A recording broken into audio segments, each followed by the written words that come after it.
around Dodge City and in the territory on West, there's just one way to handle the killers and the spoilers, and that's with a U.S. Marshal and the smell of Gunsmoke.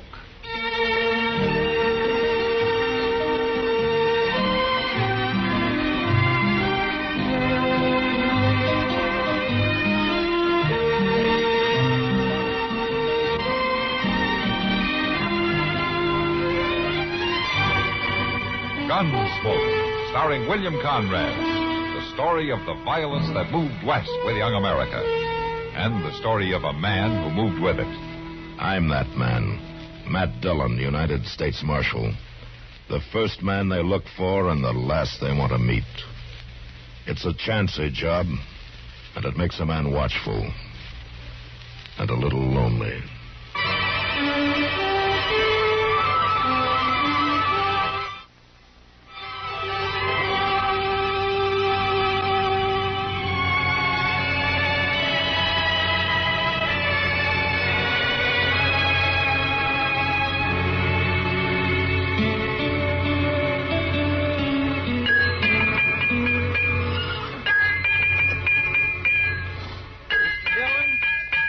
Keep this fire built up? Mr. Dillon? What? What'd you say, Chester? I say, do you want me to keep this fire going on the fort? No, let it go out. Well, I haven't got this shoe shaped right now. I never will. Now we'll quench it and see how it fits. Doing your own horse, next thing you'll be cutting your own hair. Haircut's different, Chester. Hold him steady now. We'll see how the shoe fits, huh? Easy, boy, easy. Ho. Why is it different, Mr. Dillon? Well, a bad haircut will never leave you stranded on the prairie 20 miles from Dodge. Reach me that hammer, will you? Here you are. Thanks. Moss Grimmick ain't that bad a blacksmith. Moss is all right. But I could still ride easier when I shod the horse myself. Just finicky, that's all. Oh, maybe. Moss does all right on my horse. I ain't throwed but one shoe in the last 6 months. Yeah? Well, that's just one too many. There. Whoa. Well, I'll trim the hoof now, and that'll stay on till it wears off. Well, after all that trouble, it ought to. I swear to goodness, Mr. Dillon, Man get his horse put up here? Yeah, I guess so. It's a livery stable. I'll give him an extra half ration of grain. Been rode hard today. How's that so? Where'd you come in from? Man got to tell his life history before he can leave a horse here. No. All you got to do is find the stable man. Ain't you him? He's up the street getting himself a cup of coffee. I'm the marshal. Oh. I didn't mean no offense, Marshal. There's none taken. My name is Argo, Ben Argo. Mighty proud to make your acquaintance. How you do? I was aiming to come looking for you as soon as I got my horse took care of. Why? You see these here saddlebags? Yeah? What about them? They look kindly heavy. Yeah, they are heavy. Whew. I got a year's hard work up north of here at Gold Hill Diggings in them sacks. For near $15,000 in placer gold. Gold Hill, huh? I hear they had quite a strike up there. Oh, it's a big one, all right. Few months of hard work, a man can quit rich. Providing he's lucky enough to keep what he makes. What do you mean? Marshal, there's more crooks and outlaws up there than there is honest miners. The only way I hung on to this was take it out to the diggings with me in the daytime and sleep on it nights with a gun in my hand.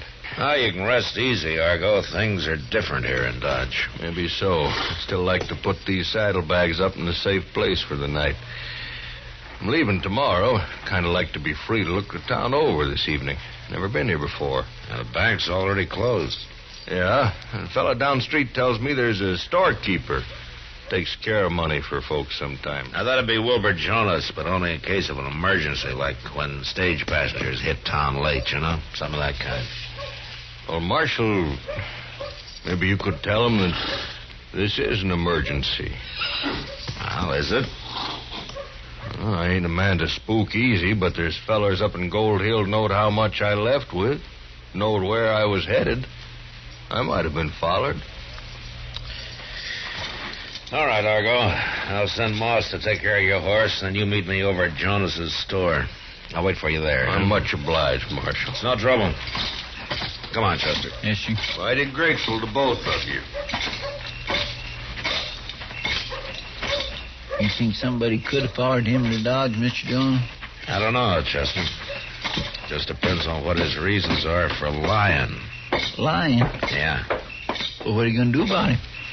For the time being, nothing. Just gonna have to wait.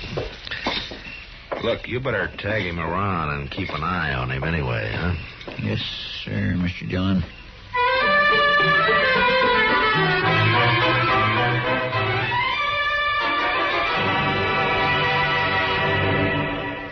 Hello there. Aren't you that memory expert? Well, yes, I guess I am at that. Oh, what are you committing to memory now? I'm reminding myself to get my wife a new, ID card? Yes, she needs it to get medical care under the Dependents Medical Care Program. And how do you remember that? What? To get your wife a new ID card so she can use Medicare. Oh, by association. I associate. Let me see now. What were we talking about? Making sure your dependents have an ID card. Oh, right. I associate cards with thinking with headaches, headaches with pain, and pain with doctors. And then just to be sure, I write it down in this little book here. Now, wait a minute. Oh, that's funny. I could have sworn I brought it with me. For more about Medicare, get the pamphlet Dependents Medical Care Program.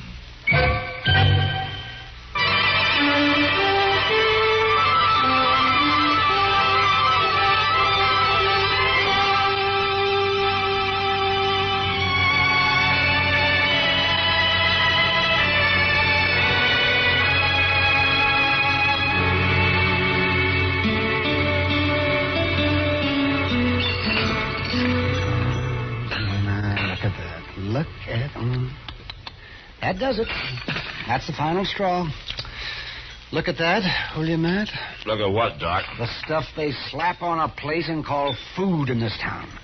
Just look at that. Well, Doc, if you don't like beefsteak... Beefsteak? Oh, beefsteak, he says. Matt, that is buffalo. Oh, buffalo's good meat. Not when it's a 7-year-old bull and tougher than a cavalry boot. Matt, you know something? Well? I am pulling stakes. Yes, I am. I'm going back east. Let's see. Last time you said that was about a month ago. I don't care. I mean it. I'm through riding herd on a bunch of shiftless, no-good prairie rats that never pay their doctor bills.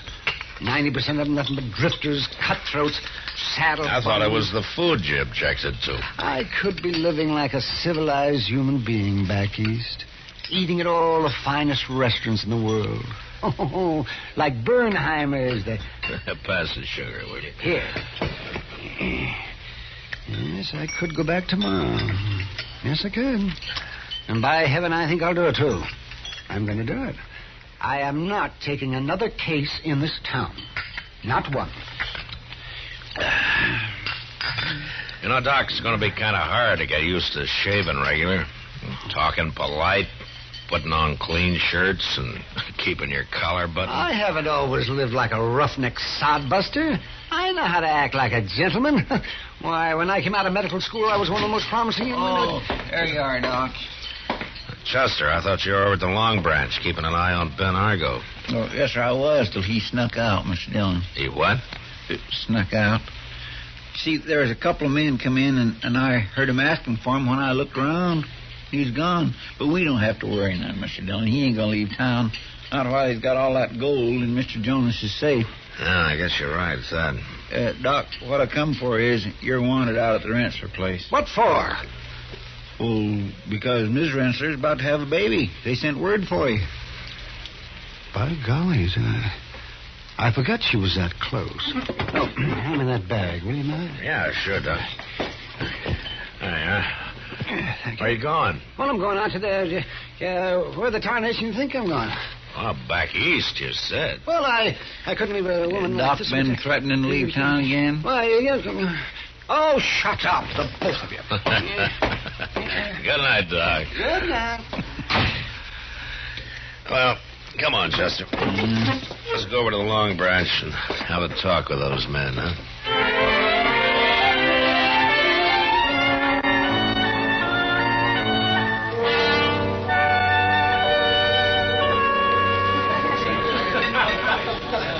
I'm glad you dropped in, Matt. I was just going to send for you. No, what for? It finally came. A month late, of course, and only one instead of 6, but I guess it's better than none. One what, Kitty? What are you talking about? Beer. Bach beer. Just one barrel. Came in on the Santa Fe today. Oh. Bach beer, doggone. Miss Kitty, my mouth's been watering for a month. Yeah, you and 500 other men, Chester. You better hurry. It's not going to last long. How about you, Matt? Mr. Dillon, couldn't we just take time for one glass? Them fellas ain't going nowheres right away. Oh, you go ahead, Chester. I'll join you in a few minutes. Yes, sir. I'll be right down there next to the barrel. Say, Kitty. You know those 2 men down there at the end of the bar? Are those 2? Yeah. They came in about an hour ago. I've never seen them before. Prospectors, I think somebody said, from way up around Gold Hill. Ah, I see. They were asking for somebody named Ben Argo, but I've never heard of him either. They don't look very much like prospectors, do they, Matt? I'll see you a little later, Kitty. All right. Save a glass of that beer for me, will you? Sure, but you better hurry, Matt. Good evening, Marshal. Mr. Jonas? Care to join me in a glass? A little later, huh? Very well.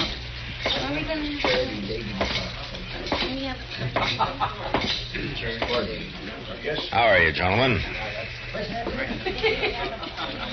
I understand you just got in from Gold Hill.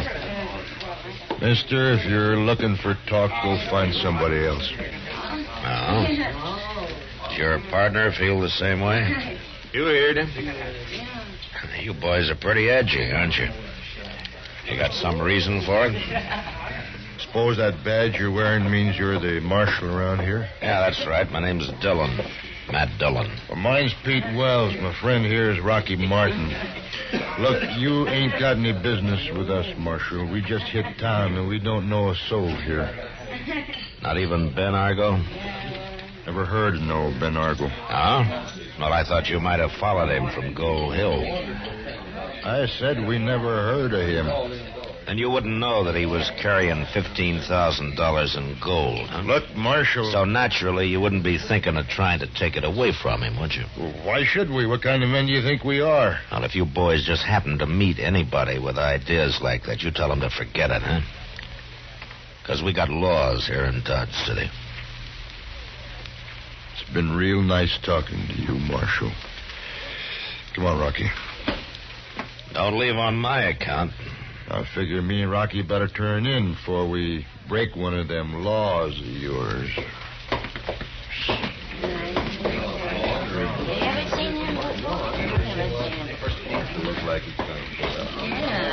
That fella up to something? I don't know for sure, Jonas, but they're lying. That Ben Argo was lying, too, and I'm not just sure why. Ben Argo, the fellow who put his gold in my safe? Yeah. He told me he thought he might have been followed from Gold Hill. Well, that's better than 400 miles. That's right. And then these men ride in and ask for Argo. And now they tell me that they don't even know him. I'm going to stop letting people use my safe, Marshal. I got nearly $40,000 in it tonight, and that's too much to be responsible for. $40,000? Where'd you get that much money? Yeah, fella I'd accommodated before. A gold buyer from the east. He got in on the late stage this evening, and... Heaven, Marshal, he came down from Gold Hill, too, now that I think of it. Why, maybe the two of them... Matt, on the street.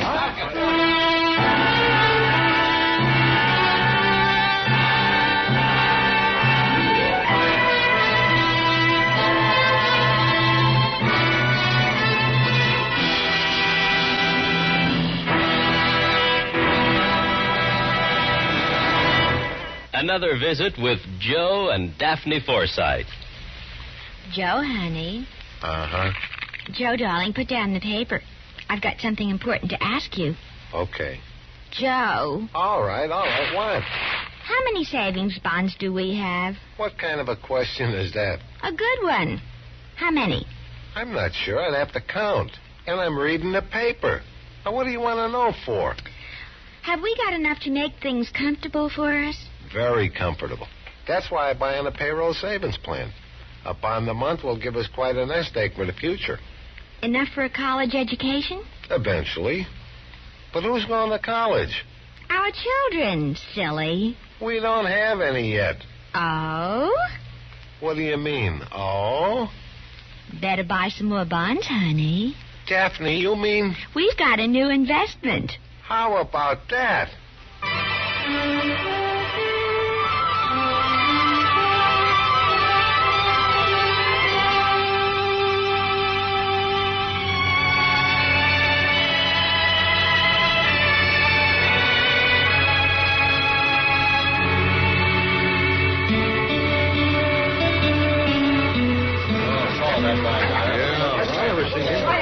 Let me through here, will you, please? Hey, get out of the way.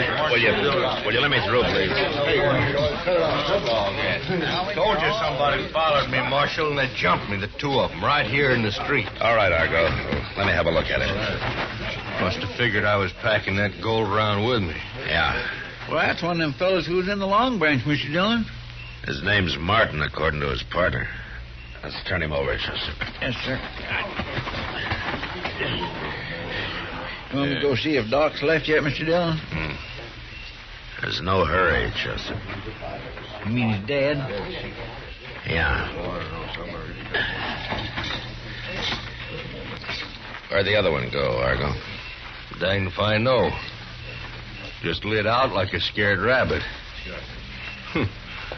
They didn't have such an easy mark as they thought, I reckon. Have you ever seen him before? Why, sure, up around Gold Hill. Other one's name is Pete Wells. Got a bad reputation up there. Is that so? Huh. Well, they ain't prospectors, never done a day's work in their life.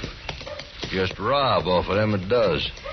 Well, they missed this time. Yeah, but it's luck is all.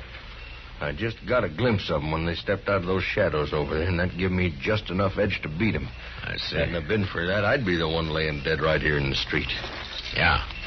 I had a hunch somebody was going to make a try for that gold. Well, I guess the next thing to do is to round up Pete Wells. One kill in a night is enough. You figure he's still hanging around somewhere? I wouldn't be surprised. Going to try to get even. Marshal, I ain't safe here. I'm not going to wait until morning. I'm going to pull stakes and ride out of here tonight. Maybe that's what he wants you to do. No, it ain't. It's the last thing he'd be looking for. And when he does find out, he won't know which way I headed. Now, it's up to you. Yeah, I'll be out of here in 10 minutes, Marshal. Provided you find that storekeeper for me so I get my gold out of his safe. Well, I'll have to look around for him. May take a little time. All right, Mr. Dillon, I thought he was back there. Chester, suppose you stay with Argo in case Pete Wells has another try at him, huh? All right. Well, it won't take long, will it, Marshal? Sooner I get out of Dodge, the easier I'll feel. No, I don't think it'll take very long. Suppose you and Chester meet me over at Jonas's store in about 30 minutes.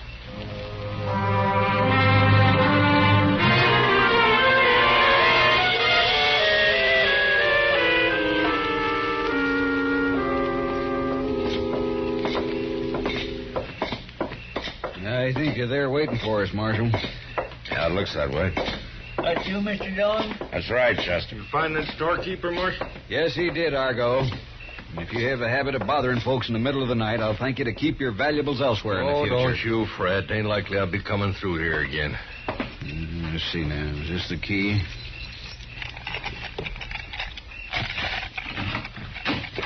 Come in, gentlemen.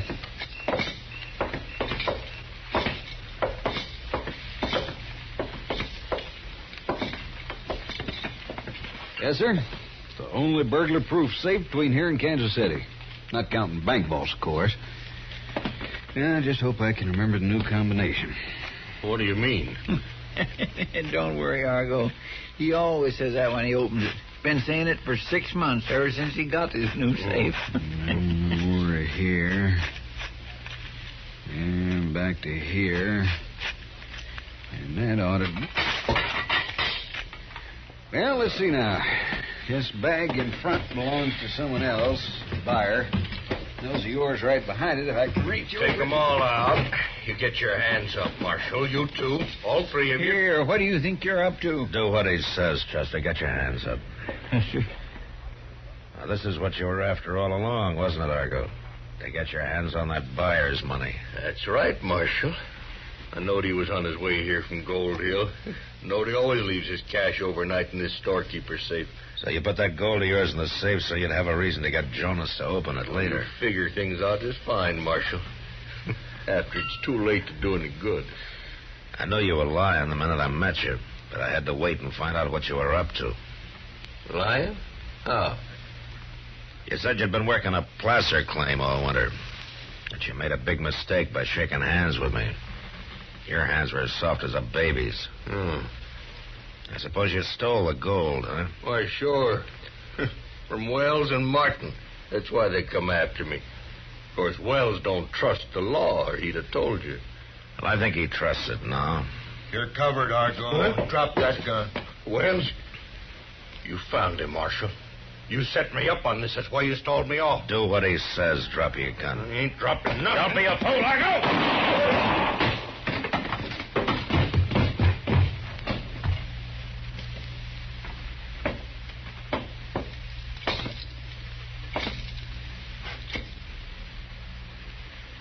There wasn't nothing else to do, Marshal.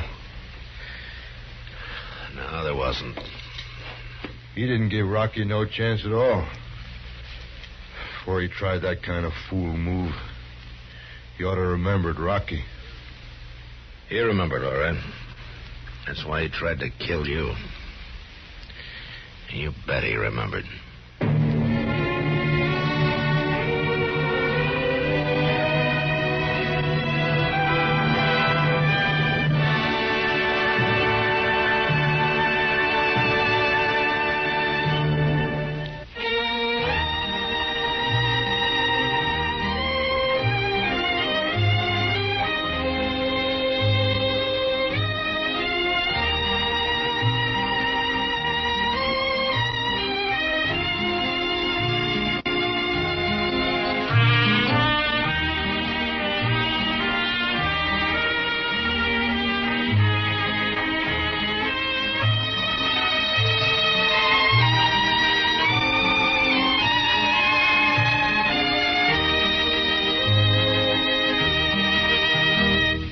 Gunsmoke, produced and directed by Norman Macdonnell, stars William Conrad as Matt Dillon, U.S. Marshal. The script was specially written for Gunsmoke by Les Crutchfield, with editorial supervision by John Meston.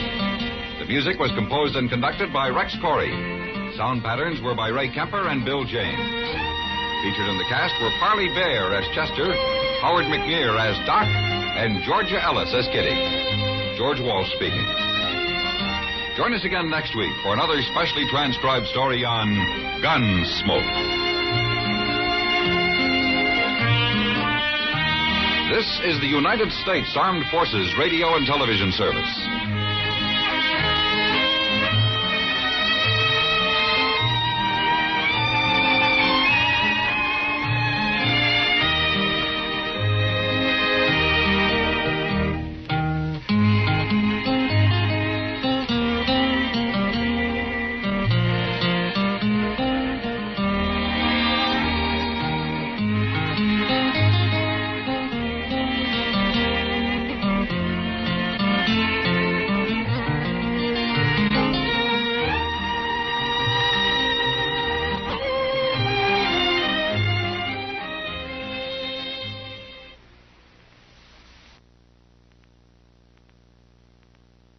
Do what he says, Chester. Get your hands up.